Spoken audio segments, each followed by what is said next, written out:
Kalau dikasih kesempatan, mau milih 1 minggu balik pondok lagi atau 1 minggu full trail run, Mas? Wah, berat banget nih pilihannya nih. Mas John masih inget gak? Satu menu di Asalam. pas Ayam di merah. Asalam. Ayam merah? Masih ada gak? Masih ada, ayam sambal merah itu. Dajajah Ahmar namanya. Dajajah Ahmar. Momen apa yang paling ngangenin kalau pas puasa di pondok?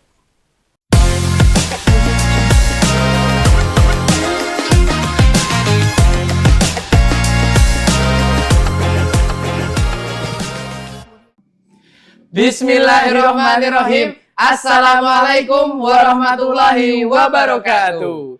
Welcome to Podcast Salam. Podcastnya Santri Assalam. Bincang seru, Nambah ilmu. halo semua, kembali lagi di edisi Ramadan di podcastnya Santri Assalam. Tidak terasa, ini sudah masuk ke edisi ketiga di podcast Santri Assalam. Khususon cuma ada di bulan Ramadan. Nah, bersama Ane, Faizal Hisham. Ane Banu Farosi. Nah, Yala Banu, ini menarik ini karena malam hari ini kita akan menampilkan alumni yang nggak biasa, Yala Banu. Ya, Biasanya nih kalau alumni pondok nih identiknya sama apa coba? Ustadz nih, bener. ulama, Iya, guru, bener banget. dunia pendidikan dah. Tapi kali ini kita undang alumni yang berbeda dari yang lain. Kok bisa beda tuh? Yalah. Fokusnya di dunia atletik. Oh, Atletiknya apa itu? dunia lari, trail run. Trail run, yang lari-lari di alam terbuka itu ya? Nah, ngerti kan ente kan? Nah, Ngerti dong. tapi biar kita tambah paham nih, sebenarnya apa sih trail run itu kan? Langsung aja kita panggil bintang tamu kita. Di tengah-tengah kita udah ada nih. Kita panggil bersama no. Mas Rahmat Septianto. Assalamualaikum, Mas. Waalaikumsalam warahmatullahi Selamat malam, ahlan wa sahlan di ma'had kita, pondok kita, rumah Ahlan kita. bika. Ahlan bika, Masya Allah. Sebelumnya nih kita izin manggil Mas John ya. Ya, enggak masalah. Izin Mas ya, nah, jangan tersinggung Mas. Beda umur memang kita, cuma. Nah langsung aja Mas, kan kita ini sudah memasuki di bulan Ramadan nih Mas ya. Nah tapi sebelum aku mau nanya ke bulan Ramadannya, aku mau nanya nih Mas. Tadi kan kita sempat nih, aku sama Yala Banu nih ngobrol-ngobrol nih tentang trail run. Bisa nggak sih Mas dijelaskan lebih lanjut nih Mas, trail run itu sebenarnya apa sih? Jadi buat yang belum tahu, trail run itu lari lintas alam. Oke. Jadi kita bisa melewati hutan, bisa melewati gunung, dan sejenisnya lah. Pokoknya terrennya, medannya itu tidak semuanya aspal. Oh. Bisa tanah, bisa batu, bisa cor, bisa lumpur, air, nyebrang sungai pun bisa. Gitu loh. Nah itu yang namakan trail run. Dan kebanyakan trail run itu identik dengan elevasi. Jadi yang naik turun. Jadi rutenya bukan cuman flat, dia ada naiknya, kemudian juga ada turunnya. Nah itu yang asik menurut saya. Oh, jadi memang trail run itu menurut Mas John memang hal yang asik ya di dunia. Asik. Tadabur alam. Oh, tadabur alam, sunatullah ini sesuai ini kan berarti kan. Nah, Mas, ini aku mau sedikit bertanya. Ini kita kembali ke backgroundnya Mas John nih. Mas John ini kan seorang lulusan Sarjana teknik sarjana teknik mesin Universitas 11 Maret. 11 Maret. Engineering loh Mas. Ini zaman sekarang ini Mas, itu kalau di TikTok ini trennya in engineering boys we trust. Ya, di Sini Mas ya. Oke. Ini tapi kenapa kok Mas? Kok malah Mas John ini malah berpindah yang dulunya ini hitung-hitungan nih fisika, matematika kok malah berpindah ke dunia lari. Ini motivasinya Mas John nih biar supaya kita nih memiliki jati diri kita nih. Memang ternyata jati diri kita tuh di situ loh. Gimana kira-kira Mas? Ya nggak harus kalau saya ya mindset saya itu meskipun saya sarjana teknik sebenarnya saya mau kerja di pabrik. Cuman ketika saya daftar terus salary-nya menurut saya gajinya itu tidak sesuai atau apa. Kalau sesuai saya harus keluar kota ataupun malah keluar pulau. Dan itu membuat saya ya jadi long distance relationship sama keluarga. Ya. Nah itu yang saya nggak suka. Saya nggak suka. Sedangkan kalau saya ajak mereka nggak memungkinkan juga gitu loh. Jadi intinya saya tetap kerjain apapun yang ada di Solo ini. Nah, terus kemudian ya saya cuma usaha kecil-kecilan awalnya, terus kenal lari dan nyoba beberapa event lari, terus kemudian saya buat brand sendiri tentang aparel lari itu, dan lari saya semakin lama semakin potensinya kelihatan kayaknya gitu. Ya udah, saya terusin di lari, saya seriusin sampai benar-benar yang ya saya coba kemanapun lari gitu.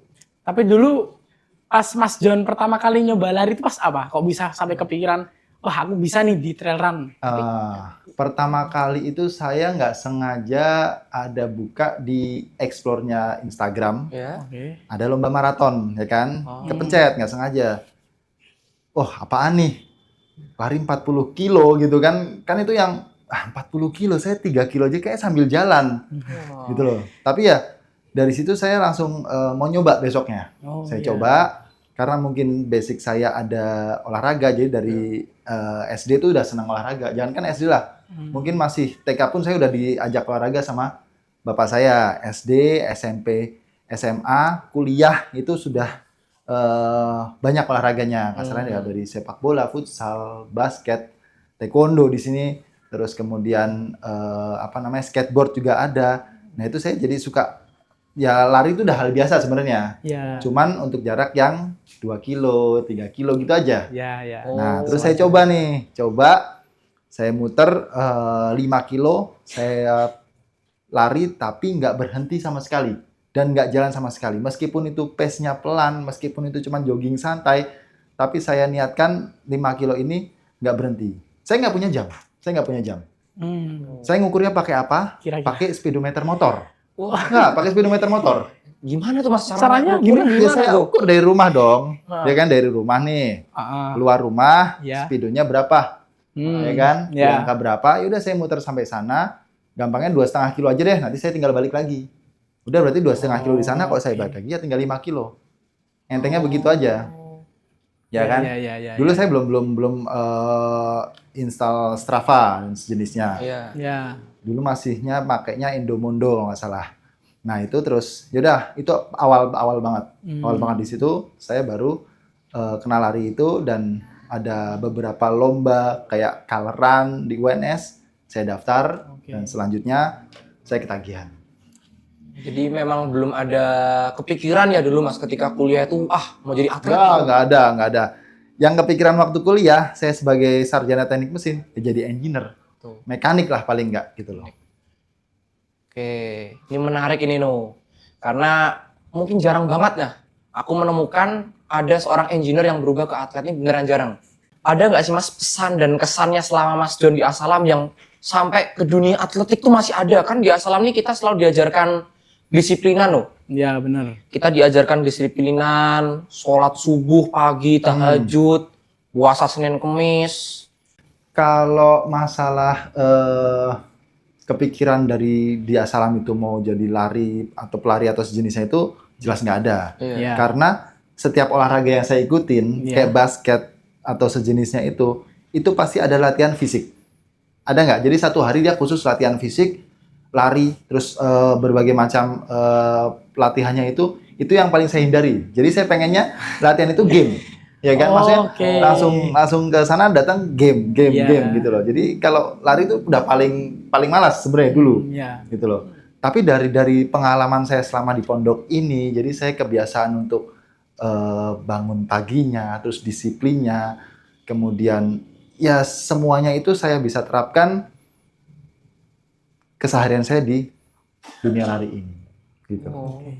Dulu kalau Mas John pas di pondok, kira-kira ekstrakurikuler yang paling favorit apa? Basket. Basket. Masih tetap basket. Ya? Taekwondo dulu juga.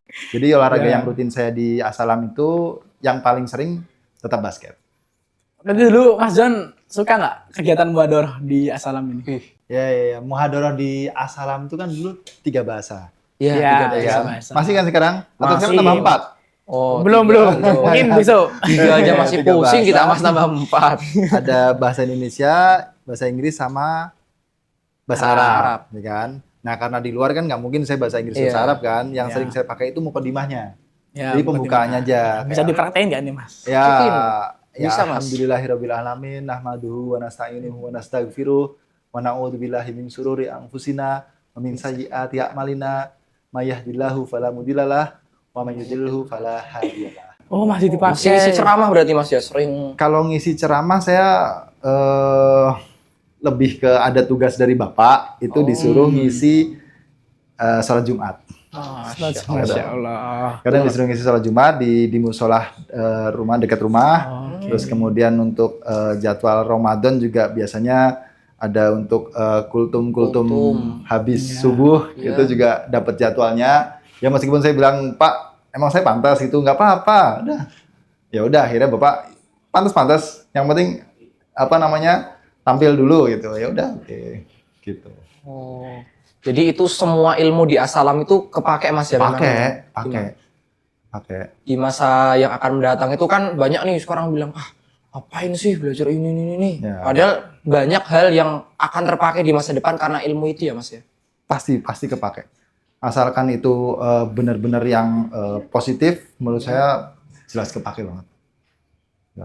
Selama Mas John ngikutin dunia trail run nih, kira-kira Mas John ada nggak kayak event yang paling ngena di hati Mas John selama ngikutin trail run ini?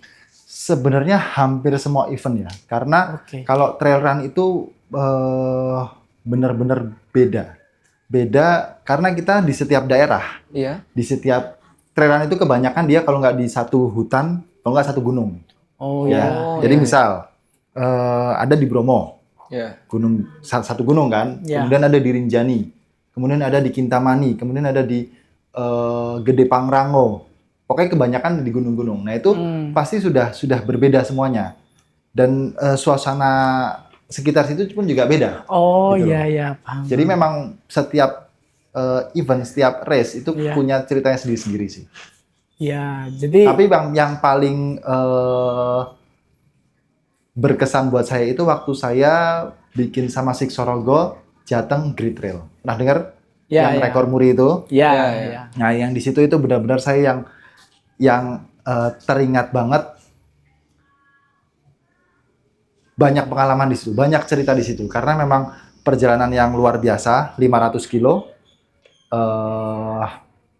Dari perbatasan Jawa Barat, Jawa Tengah, ke perbatasan Jawa Timur, Jawa Tengah. Jadi satu provinsi itu. Yang Seven Summit itu, Mas? Yang Seven Summit. Nah, itu lewatin 7 puncak. Nah, di situ karena rutenya lewat pedesaan yang benar-benar susah dijamah orang, saya lewat gubuk-gubuk yang sederhana, yang ya cuman ditinggali sama simbah-simbah gitu loh. Jadi simbah-simbah nenek-nenek yang makan sendirian, saya lewat ditawarin. Di situ yang saya ngerasa terharu banget gitu loh. Maksudnya saya meskipun saya perjalanannya jauh, itu cuma 7 hari selesai. Gitu loh. Tapi kalau beliau ya bertahun-tahun gitu loh. Ya maksudnya penderitaannya atau ya kesadarannya itu bertahun-tahun gitu loh. Tapi kalau saya sakitnya, saya sengsaranya atau ya perjalanan saya itu cuma 7 hari lah gitu loh. Mentok-mentok 9 hari kalau mau di total semuanya gitu loh. Itu yang menurut saya itu pengalaman yang mungkin buat orang jarang. Pengalaman yang berharga banget. Dan ini tadi aku menarik Mas, karena Mas Adi bilang mengenai hal ini, aku menarik. Jadi ternyata trail run di Seven Summit itu memberikan kita tentang wajah Indonesia yang jarang dilihat orang. Tereksplor. Itu memberikan, berarti memang simpati kita perlu tinggi dari masyarakat. Iya. Itu expect bakal masuk rekor muri Mas? Sudah ada rekor murinya kan itu. Expect bakal masuk rekor itu? Memang sudah kita rencanakan. Gitu loh. Makanya kan itu kita rancang sebagus mungkin. Yang orang-orang itu ya belum pernah gitu loh. Makanya pertama itu sebenarnya mau dari Gunung Slamet aja. Dari Gunung Slamet. Jadi intinya, Mas kamu berani nggak? Ditantang nih saya sama teman-teman Sik Sorogo. Seven Summit, tapi semuanya lari. Gitu loh. Gunung ke gunung lari? Gunung ke gunung lari. Karena kebanyakan orang biasanya gitu kan dari gunung ke gunungnya itu ya udah dia istirahat naik mobil. Iya. Iya. Nah, nanti di sini naik lagi gitu loh. Ya, turun, Dan mobil itu nanti lagi. mereka di total berapa hari. Ya ada juga yang cepet-cepetan kan Iya. kayak gitu. Iya, Nah, kalau, iya. dari teman saya Siksoroga itu ya kalau mau cari yang beda, ayo gitu loh. Kita bikin berani nggak lari. Nah, pertama dari dari base camp selamat aja nih. Iya. Habis itu Mas kayaknya kurang gitu loh. Karena ini cuma 400 kilo. Iya. Iya. Gimana kalau lebih wah lagi kita bikin 500. 500 dari mana? Dari perbatasan. Jadi udah pas persis 100 motong satu provinsi. Nah, itu yang saya lebih tertarik lagi meskipun effortnya pasti lebih gede lagi. Iya. Tenaga yang dikeluarkan lebih gede lagi, waktu yang dikeluarkan lebih lama lagi. Mas, persiapan untuk yang Seven Summit itu lama, Mas? Sebelum itu Persiapannya sekitar 4 bulanan. 4 bulan. Ya, tapi kan itu persiapan untuk intinya. Iya. Sebelumnya saya udah punya basic lomba dan lain-lain itu kan Iya. udah track recordnya sudah lumayan. Iya, betul. Jadi bukan yang dari 0 4 bulan itu langsung ke situ, bukan. Oh. Karena saya punya bekal ini, saya ngerasa mampu, Iya. saya latihan lebih mempertajam lagi biar lebih Iya. mampu lagi, baru berani. Mas, kalau boleh tahu nih, Mas, untuk latihannya Mas John, itu latihan hariannya tuh gimana sih, Mas? Saya latihan standar sih. Standarnya orang-orang biasa sebenarnya, ya pagi lari, kadang kalau sore ada waktu juga lari. Terus untuk ke gunungnya biasanya 1 minggu 1 sampai 2 kali aja sebenarnya. Sebenarnya lebih bagus, lebih sering itu lebih bagus. Iya. Karena kalau di saya fokusnya trail itu akan terbiasa naik turun gunung. Akan terbiasa dengan medan trail yang seperti itu yang kita harus butuh respon cepat, Iya. ya kan? Sudah pernah naik gunung belum? Belum. Belum Mas, ya. baru Belum ini. Nah, Masih, jadi kalau mungkin bisa misalkan dicoba. di gunung itu kan rutenya itu nggak bisa diprediksi Iya. di depan akan kayak apa. Iya. Maksudnya kita nggak hafal, beda sama di jalan-jalan sini yang cuman datar Iya. gitu aja. Nah, di Iya. sana itu tanahnya seperti apa, batunya tataannya seperti apa, ada akar kayak gimana, itu yang butuh respon cepat. Iya. Nah, di situ yang butuh dilatih. Makanya saya bilang semakin sering ke gunung ya harusnya semakin bagus gitu loh. Iya. Nah, kalau saya kebetulan karena kepadatan jadwal, nggak tahu ada aja pokoknya jadwal padat di rumah, ya ke sana cuma bisa 1 sampai 2 kali aja seminggu. Itu sih, Oh. latihannya biasa aja. Kayak gitu. Memang kalau suplemen, Mas, ada nggak sih, Mas? Saya suplemen khusus belum ada sih. Cuman kalau misalkan untuk race, saya biasanya pakai gel. Pakai Oh. gel, pakai bar, karena kan juga kebetulan ada sponsor juga Iya. yang support.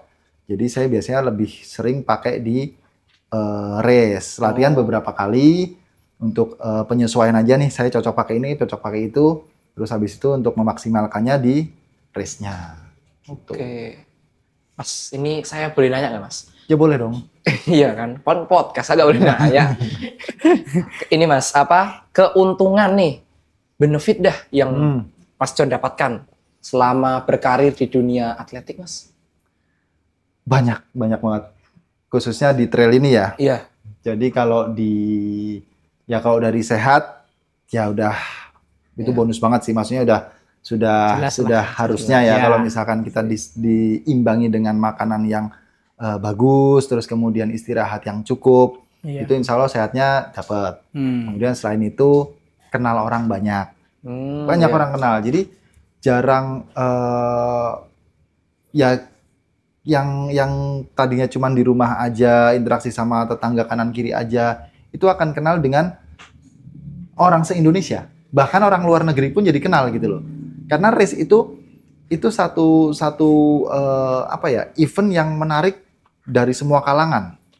Mau dari kalangan bawah atau dari kalangan menengah dan atas, itu akan gabung semua kumpul di situ dan kita guyup rukun di situ gitu. Jadi kita saling kenalan, kita saling support. Apalagi kalau misalkan saya Banu sama Faisal gitu ikut dalam satu race, kita nggak kenal. Iya. Iya. Tapi kita tiba-tiba satu kategori, terus di depan saya kita bareng-barengan, udah kita nggak mau ngobrol gitu loh. Iya. Nah itu yang bikin kita kenal, ya kan? Oh, iya. Nah itu semakin banyak. Habis itu dari view-nya itu bisa Iya. kita dapat jelas konten dong. Iya. Saya pelari konten, jadi ya kita mau nggak mau cari foto, cari video tuh di sana udah gampang banget. Di trail itu udah gampang banget. View-nya udah bagus banget. Kalau misalnya nggak ini coba lihat di Instagram saya mungkin atau Instagramnya Siksoroga Lagu Ultra. itu view-nya view yang bagus lah kalau untuk trail itu. Banyak sih sebenarnya kalau keuntungan dari trail tuh. Makanya kok ya Ketagihan sampai sekarang. Padahal saya bukan pendaki loh. Iya. Jadi bukan yang dari SMA saya ikut Sanpala. Sanpala tuh santri pecinta Pecinta alam. alam. Nah, Ya. dulu ada nih. Alam, Cuman ya. saya nggak ikut. Oh, Ya. Saya nggak ikut. Terus habis itu di kuliah juga saya nggak ikut. Mapala. Mapalanya sana nggak ikut. Nah, dari setelah nikah, setelah punya anak satu, umur 27 tahun, baru saya kenal lari dan langsung kenal trail. Saya coba sampai sekarang umur 36. Mas, ini kan kita di dalam bulan Ramadan, Mas. Ya. Terkadang ini kita ini kan harus tetap berproduktif nih bulan Oke. Ramadan. Nah, gimana sih Mas tips-tips nih dalam berolahraga ketika bulan Ramadan? Daripada kita cuma tidur-tiduran, ini kan nggak jelas kegiatannya. Bisa kasih tips nggak Mas untuk berolahraga di bulan Ramadan? Ya, kalau Ramadan seperti biasa-biasanya saya tetap latihan. Pagi pun tetap latihan, Ya. siang pun tetap latihan, malam pun tetap latihan. Jadi karena saya sudah ada kontrak dengan brand, Oke. saya ada komitmen di situ. Iya, ya kan? jelas. Saya harus menjaga komitmen di situ. Saya harus bagaimana menjaga fitness level saya. Terus ya saya tetap latihan. Kalau pagi saya biasanya latihannya habis subuh. Habis subuh kultum selesai. Terus kemudian biasanya setengah 6 lah. Setengah 6 Ya. saya baru keluar. Mungkin dapat 10 kiloan, 12 kilo sudah. Itu tinggal bertahan hidup sampai malam. Jadi udah kita membiasakan, kalau saya loh ya, maksudnya saya membiasakan ya nggak perlu kenceng. Jadi kalau Ramadan itu bedanya dengan hari lainnya, pace yang benar-benar santai. Yang penting saya ada aktivitas untuk tetap manage fitness level saya biar nggak terlalu drop, gitu loh. Jadi saya kadang kalau misalkan pagi tadi habis subuh, dapat sekitar 5, 10 atau 12 kiloan sudah finish. Kemudian aktivitas lainnya kalau ada waktu lagi sore sebelum buka itu mepet-mepet buka aja kita biasanya itu 5 kiloan biasanya. Nah, kalau ada waktu misalkan Sabtu Minggu atau libur itu biasanya saya siangnya nyempetin ke gunung. Jadi memang kering banget. Tapi kan orang yang nggak berani di situ. Iya. Jadi Bahkan memang pas kita puasa harus- masih ke gunung gitu Iya, ya. pas- Apa? Masih ke gunung juga pas puasa. Masih ke Merbabu, masih ke Lawu, masih ke Mongkrang. Yang sekitar sini aja. Iya, Yang iya, sekitar iya. sini aja. Mongkrang, Lawu, Merbabu. Merbabu sih yang paling berat karena dia memang jaraknya paling jauh, paling Iya. tinggi, Oke. lebih elevasinya lebih tinggi Ya. gitu. Cuman ya memang pulang-pulang ya agak kering, tapi nanti akan biasa kalau saya. Hmm. Jadi memang tipsnya tuh kita harus konsisten ya Mas ya, Ya, supaya terbiasa itu. Tetap terbiasa dan saran saya kalau mau yang seperti itu bertahap dulu dari yang jarak kecil dulu. Misal karena belum pernah nyoba sebelumnya lari pagi di bulan puasa, kita coba dulu 1-2 kilo, 3 kilo, kemudian 5 kilo nih udah enak belum? Nah, besoknya kalau udah enak tambahin sedikit-sedikit 6 kilo. Jadi jangan langsung tiba-tiba langsung 10 kilo. Karena nanti takutnya membahayakan diri sendiri kan juga Iya. nggak boleh juga kan malah Iya. kayak gitu. Tapi selama bulan Ramadan nih, pernah nggak Mas nyoba ada event race gitu pas bulan Ramadan? Kalau bulan Ramadan race-nya itu malam. Ke malam. Malam. Oh. Jadi nggak ada race siang. Nggak berani, saya juga nggak menyarankan itu. Ya, ya, Karena ya, ya. akan potensi dehidrasi atau heat stroke-nya akan tinggi nanti. Oke. Gitu loh. Jadi kalau race di bulan Ramadan itu biasanya malam habis taraweh. Tapi ada. Ada, tetap ada. Gitu. Berapa ini Mas? Kalau di bulan Ramadan maksudnya lebih sebentar, jaraknya lebih sedikit atau tetap sama ketika di selain bulan Ramadan Mas? Lebih sedikit karena kan waktunya lebih pendek. Ya. Iya. Karena waktunya lebih pendek, dia antara tarawih sama sahur, ya kan? Iya. Nggak mungkin dia cut off time-nya jam 8 pagi kan nggak mungkin. Jadi mau nggak mau sebelum subuh jam 4 berarti dia paling spare-nya maksimal jam 3. Kan gitu, karena ada persiapan lain-lain yang dia harus sahur pesertanya gitu. Jadi ya jaraknya ya paling nggak cuma 40-50 kiloan gitu aja. Oh. Ini Mas, ini pertanyaan aja sih. Kan Mas kan di sekitaran Solo sini. banyak gunung-gunung terutama di Jawa Tengah ya. Pas kalau suruh milih Lawu, Merbabu, atau Ungaran atau yang lain, lebih paling favorit, gunung favorit Gunung Paling favorit. favorit Lawu sih tetap masih Lawu. tetap Lawu. Tetap Lawu. Tetap Lawu. Kenapa itu ke Lawu? Karena Lawu itu yang saya suka ada Cemoro Sewu yang itu jalurnya batu. Saya lebih suka latihan yang lebih susah biar nanti race-nya lebih gampang Oh. gitu. Kalau yang event yang terbaru nih kan yang coast to coast. Coast to coast Coast itu, to coast Mas. kemarin Itu kan ya, di pantai ya? di pantai. Di pantai itu berarti di pasir sepanjang itu, di Ya, gumuk selatan dan itu, lain-lain. Mas. Ya, jadi dia venue-nya di pesisir, Iya. di pinggir pantai, terus kemudian menyisiri pantai itu sekitar 5 kiloan, terus habis itu muter-muter bukitnya itu. Jadi kan sekitar itu ada bukitnya. Jadi pantainya cuma pembukaan doang dan penutupan Oh, untuk iya. berangkat sama pulang. Nah, di tengah-tengah itu yang intinya. Jadi ada bukit-bukit yang di situ, tebing-tebing dan lain-lain, kita muter-muter di situ. Itu. Panas sih. Tantangannya panas. Pantai ya. Pengap banget. Tapi pembukanya kan tengah malam ya? Iya. Malam atau Startnya saya pagi. Oh, startnya Startnya pagi. Kan tergantung kategorinya. Oke. Jadi ada beberapa kategori yang ada startnya pagi, ada yang sore, ada yang malam, ada yang dini hari. Itu start pagi, selesainya finishnya Kalau saya start jam 5, finish jam 9 sih kemarin, 9 malam. malam. Jadi sekitar hampir 16 jam, 100 kilo Mas. 100 kilo. Dapat kedua terawal. Ya, alhamdulillah kebetulan Alhamdulillah, nomor keren. 2. Congrats, Gitu. congrats. Ini Mas, aku mau nanya Mas. Ini kan salah satu tantangan nih ini aku juga nih Mas. Aku tuh pernah izin nih Mas sama aku punya orang tua nih. Mau ndaki gunung. Qadarullahnya nggak dapet Mas izinnya. Karena ya memang aku kan jarang olahraga nih Mas kebetulan. Nah, kira-kira Mas ini tips and trick Mas untuk apa ya, untuk supaya gunung untuk pemula itu apa sih Mas yang pas Mas, dan latihan untuk pemula itu gimana sih? Sebenarnya gunung untuk pemula itu yang baru kemarin viral sih, cuman saya juga agak takut jadinya menyarankan itu. Mongkrang itu sebenarnya Ya. gunung yang benar-benar friendly banget gitu loh, friendly banget. Atau enggak Bukit Mitis kalau mau deket sini. Itu Bukit sebelah Mitis mananya? itu sampingnya Mongkrang, Oke, masih sekitar jadi Lawu masih lah sekitar Mongkrang. ya. Iya, Itu bukit kecil yang maksudnya ya cukup lah gitu loh, nggak yang pendek-pendek banget, nggak yang tinggi-tinggi banget juga. Atau kalau mau keluar daerah ya gunung yang pendek mungkin seperti Telomoyo atau Andong itu. Nah, nanti izin sama orang tuanya ya benar-benar harus jelas, itinerary-nya harus ada gitu, kasarnya kayak kita ngajuin visa aja. Oh, iya Mas. Gitu. Jadi sama siapa, terus kemudian mau berapa lama, dan ada yang pengalaman atau enggak, menurut saya juga penting sih. Mungkin saya sebagai orang tua kalau anak saya nggak pernah olahraga atau nggak pernah ini terus minta-minta tiba-tiba ke gunung juga panik juga kan. Iya, Mas. Gitu. Iya bener banget. Berarti memang sebelum naik gunung bagi pemula itu persiapan fisik juga penting Oh, Mas. penting banget. Jadi gunung itu meskipun jaraknya cuma 1 kilo, itu berat. Karena apa? Nanjak. Karena nanjak. Orang yang biasanya sering jalan di biasa trek atau di lapangan ataupun lari yang biasa, dia kalau disuruh nanjak juga akan kekuatannya kan beda, gitu loh.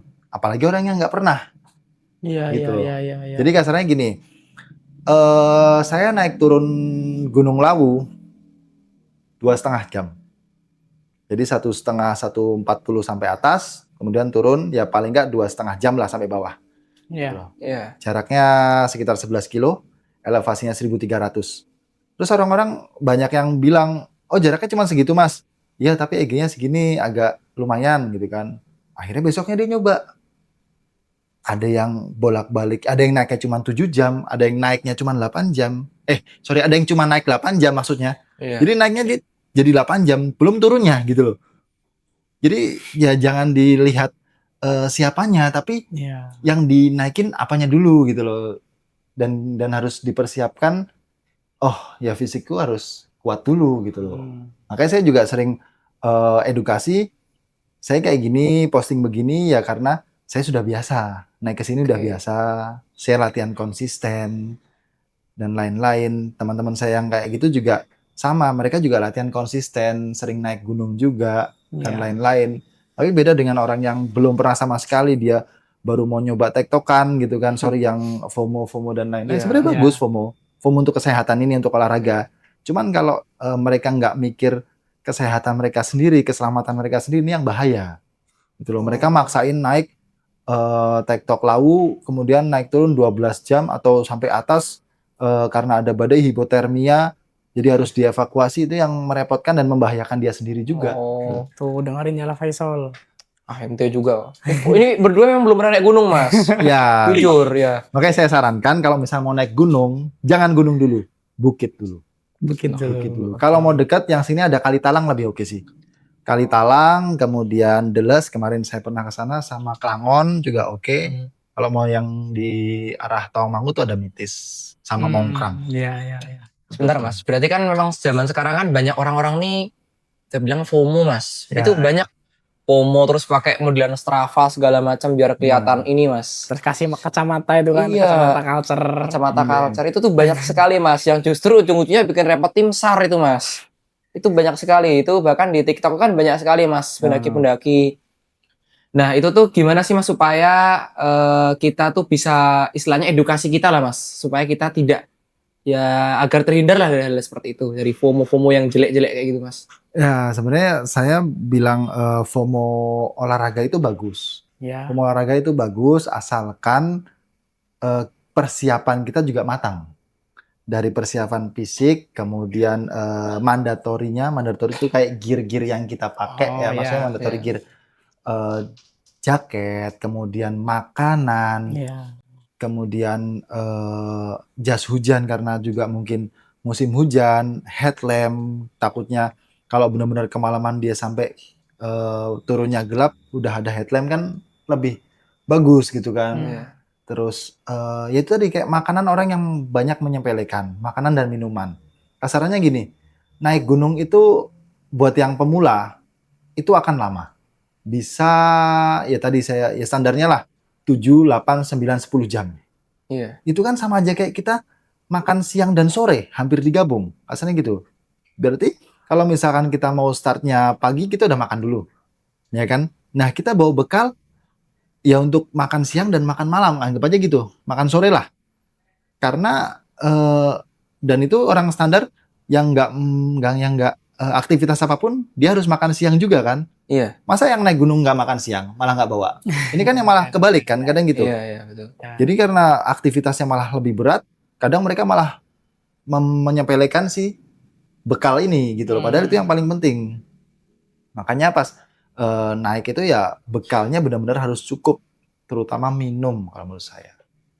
Gitu Oke. sih. Jadi Ya nggak masalah sebenarnya FOMO untuk kebaikan, untuk olahraga trail atau lari ini bagus juga. Saya setuju daripada FOMO yang sorry mabok-mabokan atau apalah yang negatif-negatif, itu malah kurang oke.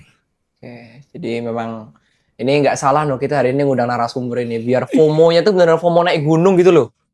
Iya. Bukan FOMO yang buruk-buruk ya. Bukan FOMO yang buruk, masa bulan Iya. puasa ya mabok. Enggak, bulan puasa tetap olahraga ya, Mas ya. Ya Olahraga paling nggak tipis-tipis lah. tipis-tipis. Enggak. Sama ini Mas John, aku mau tanya.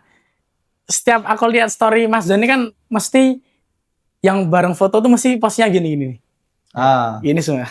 Itu arti pose gini nih apa sih Mas? Apa nih, Mas? Dua. Ya Apa kalau ini? gini kan peace aja kan. Oh, peace. Peace, Damai, ya, damai. suka damai, cinta damai. Oh. Udah nggak usah ada permasalahan lah, udah santai aja, damai aja. Oh. Salam damai berarti. Ya gitu aja. Oke, Mas John, mau nanya lagi nih, Mas. Kalau dikasih kesempatan mau milih 1 minggu balik pondok lagi atau 1 minggu full trail run, Mas? Wah, berat banget nih pilihannya nih. Kayaknya tergantung tujuannya sih. Jadi kalau misalkan kalau saya mau ada fokus untuk race, Iya. apalagi race besar gitu, ya otomatis saya harus fokus di trail run-nya ini. 1 minggu pun itu full saya bisa, gitu loh. Tapi kalau memang mau meningkatkan iman dan takwa, mau nambah pahala lagi, saya lebih milih ke pondoknya, gitu. Oke. Kan kita baru di Ramadan. Berarti Masnya bisa lah ini pondok lagi seminggu kan. Oh, kalau lebih itu milih. ya bisa-bisa aja. Tinggal kita atur aja. Misalkan kan juga nggak selamanya saya di masjid juga gitu kan. Iya. Maksudnya tetap ada waktu kosong yang ada apa namanya waktu untuk latihan juga beberapa kali gitu Iya. aja. Karena kalau Ramadan itu kan memang lebih fokus ke ibadahnya Iya. gitu loh. Makanya kan latihan juga saya kurangin biar nggak capek gitu loh, biar nggak capek untuk ibadahnya, apalagi biar terawihnya nggak malas-malasan, terawihnya nggak ngantuk ya kan, pas lagi ada kultum atau ceramah malah tidur. Wah. Itu kan yang malah bahaya kan. Makanya porsi latihan saya di bulan puasa ini tetap ada tapi dikurangi. Nah, menurut Mas John, kira-kira momen apa yang paling ngangenin kalau pas puasa di pondok? Banyak sih, banyak banget. Banyak. Dari qiyamul-lailnya, jadi dari tahajudnya, Iya. bangun sebelum subuhnya, kemudian kita sahurnya, sahurnya rame-rame, dan ya kan beda dengan kita yang rumahan, Iya. bangunnya malas-malasan atau nanti Iya. telat-telatan terakhir. Tapi kalau di pondok nih kita semangat mau sahur tuh, apalagi kalau zaman saya dulu masih ada yang bangunin keliling itu Iya. yang bikin seru. Setiap kamar dibangunin, diketok, dia pakai apa namanya, Angkat. ya kayak gitu-gitu pokoknya. Terus kemudian pas buka puasanya juga kita antri takjilnya. Iya. Itu yang benar-benar dikangenin, yang nggak ada di luar pondok. Mas John masih inget gak satu menu di Asalam? Pas Ayam di merah. puasa? Ayam merah. Masih ada nggak? Masih ada Masih ayam ya? sambal merah itu. Dajajah Ahmar namanya. Jajah. Dajajah Ahmar. Itu Ayam merah. berarti favorit. Itu favorit, itu Favorit favorit. Mas Karena John. dulu waktu makan kan satu antrian tuh. Ya. Udah selesai, masuk lagi, kita ngantri lagi. Jadi Double, iya. 2 sampai 3 kali bisa. Karena kan kita kalau ngambil tuh nggak boleh langsung 2 porsi. Iya. Iya, Langsung nggak benar. boleh 2 porsi, ya kan? Ya, mau nggak 1 porsi, cepat-cepat dihabisin, puter lagi, kita ngantri lagi, balik lagi. Nggak apa-apa. Nggak apa-apa, Mas. Nggak apa-apa. Mas, ini aku mau nanya lagi, Mas. Kan kemarin tuh Masnya bikin yang Jabal Uhud trail run tuh, Mas. Ya, Jabal Uhud. Nah, kok kepikiran sih, Mas? Umroh trail run tuh kok kepikiran? Saya nih Orang awam ya, maksudnya gak bakal kepikiran kayak gitu. kepikiran loh, Mas. Trail Ya, run ya, Jabal Uhud sampai- itu. Ya banyak sih, nggak cuman kalian doang, orang-orang juga mempertanyakan. Tapi menurut saya itu hal yang bisa menarik kita untuk beribadah ke sana juga, gitu loh. Jadi ada biro namanya Kunafa, Ya. mereka sudah biasa umroh, ya kan. Kemudian mau cari paketan yang berbeda. Nah, paketan biasanya kan ada paketan jalan-jalan ke kebun kurma, Ya. terus paketan untuk pedal juga sudah Waduh, ada, pedal. terus paketan untuk ya pokoknya yang lain lah. Nah, ini kita gantikan dengan gimana kalau trail run gitu loh. Nah, dari sini ya itu nggak mengganggu ibadah sama sekali gitu loh, karena ibadah ya sudah ibadah aja. Setelah itu kan ada waktu kosong. Jadi nggak mungkin dong kita selama 24 jam di masjid, Iya. ya kan? benar. Nah, di waktu kosong itu kita sempatkan untuk lari, kita sempatkan untuk nge-trail. Ya sekaligus sejarah juga kan, termasuk Iya. historical juga kan, Iya. ke Jabal Nur, saya ke Gua Hiro, kemudian ke Jabal Uhud. Iya. Jadi ya alhamdulillah jadi tahu Makkah dan Madinah secara detail. Itu feel-nya gimana? Beda banget ya kalau sama Oh, beda. Beda banget, beda banget. Di sana kan hawanya termasuk cuacanya kan sebenarnya panas tapi pas dingin juga, gimana ya? Jadi terik matahari Iya. tapi ada anginnya. Jadi kayak AC gitu loh. Oke.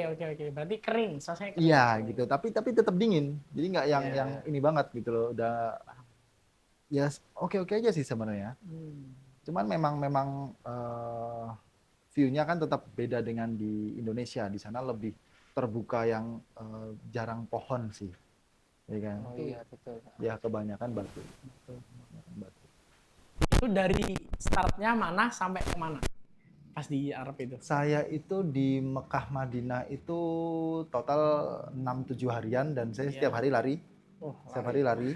Jadi nggak harus ke gunungnya. Oke. Jadi saya bikin rute sendiri lewat aplikasi jam, Ya. kemudian diinstal. Misalkan hari pertama rute kota aja nih, Ya. 7 kilo. Terus besok kemana? Besok kemana? Nah itu sampai ke Jabal Khandamah juga. Jadi ya karena saya pengen mengeksplor Madinah dan Mekah, ya saya penasaran dong. Ini Ya. rutenya kemana gitu ya. Misal dari hotelnya di Masjidil Haram, kemudian ke Khandamah berapa kilo.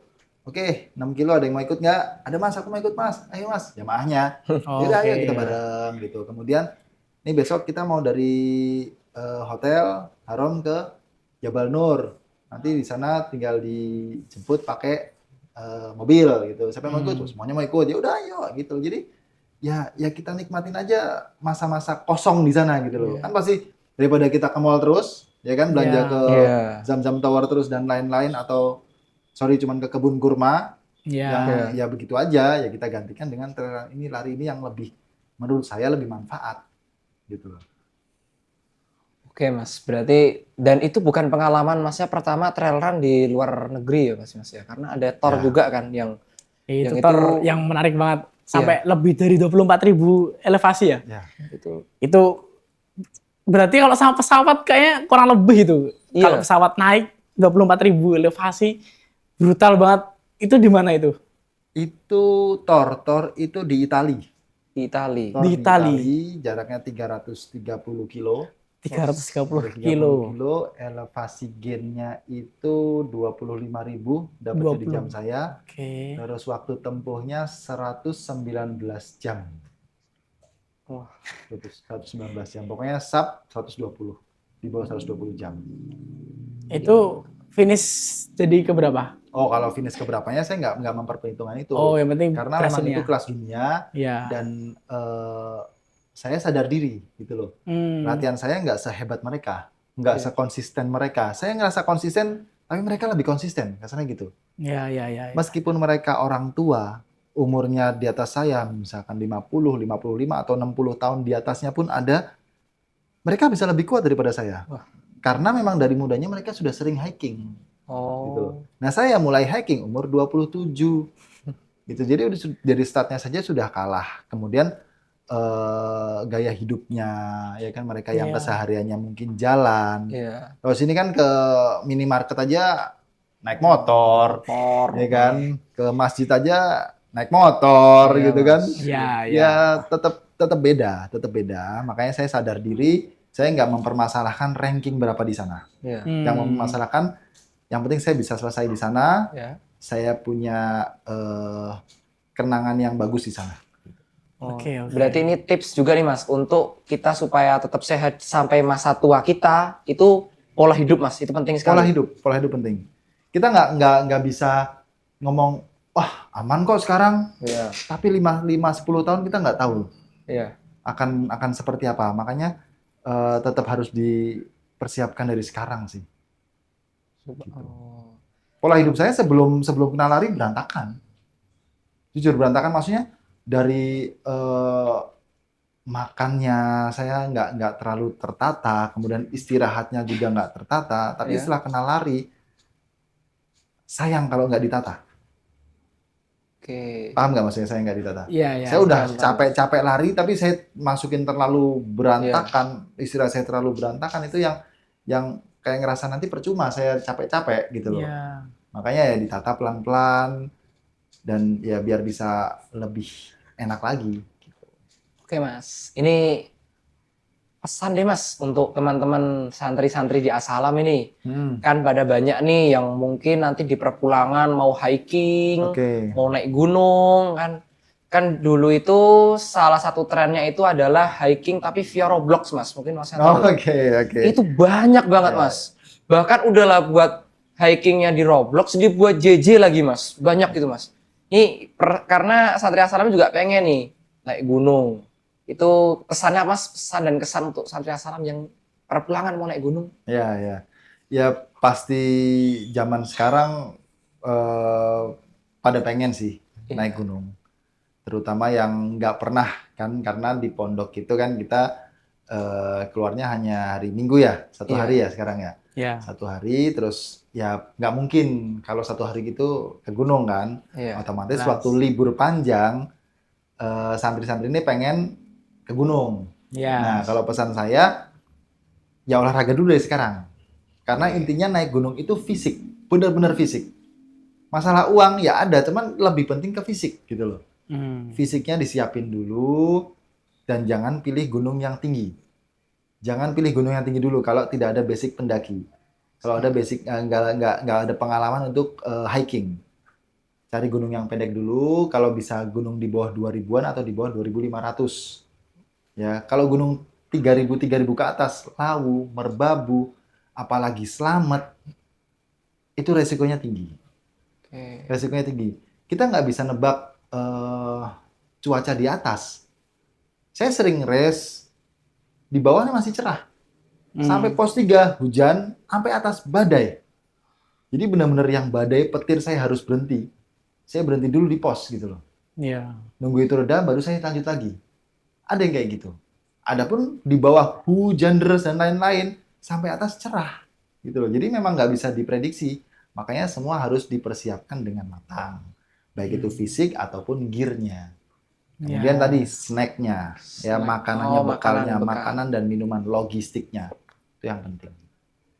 Gitu sih. Ini Mas, terakhir Mas, sebelum kita tutup nih Mas. Saya minta pesan dan kesan dulu nih. Pesan dan kesan buat teman-teman yang mungkin ya, pesan dan kesan untuk teman-teman di luar sana nih. Tentang olahraga itu seperti apa sih Mas? Seberapa pentingnya olahraga di masa muda kita? Ya, buat yang belum mulai olahraga, coba dimulai. Karena menurut saya olahraga itu penting banget. Kita mengeluarkan keringat kita, membakar kalori kita. Itu akan menumbuhkan semangat kita baru lagi. Dan ya, insya Allah bisa menyehatkan juga. Asalkan dengan pola makan yang bagus, istirahat yang cukup. Sebelum ditutup, kita mau minta kata-kata hari ini dari Master of Endurance. Coach-nya nih ya. Kita minta kata-kata hari ini. Mas John, Mas, kata-katanya Mas. Capek itu apa? Oke semua. Capek itu apa?